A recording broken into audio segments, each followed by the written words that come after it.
এটি অসমৰ জনপ্ৰিয় নৃত্যশিল্পী আশিক টিকে ডান্সাৰ প্ৰথমে আশিক টিকে এটি গোলাম গামোচাৰে সাদৰ সম্ভাষণ জ্ঞাপন কৰিব আমাৰ এইখন বিদ্যালয়ৰ শিক্ষক মোবাৰক হুছেইন ছাৰে। এয়া টিকে আশিক গোলাম দিখোৱানেৰে সম্বৰ্ধনা জ্ঞাপন কৰিছে।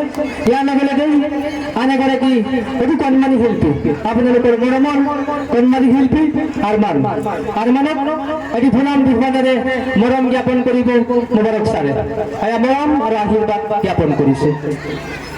ইয়াৰ লগে লগে আন এগৰাকী কণমানি শিল্পী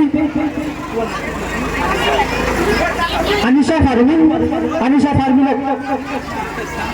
ফাৰমিনক কণমানি শিল্পী মোবাৰক ছাৰে আকৌ আন এটা বিভাগেৰে মৰম জ্ঞাপন কৰিছে। এই আনিশা ফাৰমিন আন এগৰাকী শিল্পী আমাৰ মাজত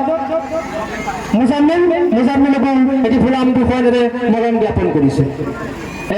চাৰিওগৰাকী শিল্পী ভৱিষ্যত উত্তৰোত্তৰ কামনা কৰিছো আৰু অনাগত দিনবোৰত এনেদৰে তেওঁলোকৰ সাংস্কৃতিক দিশটোক উত্তৰণ কৰক তাৰ কামনা কৰি তেওঁলোকৰ ভৱিষ্যত সুস্বাস্থ্য দীৰ্ঘায়ু কামনা কৰিছো। ধন্যবাদ।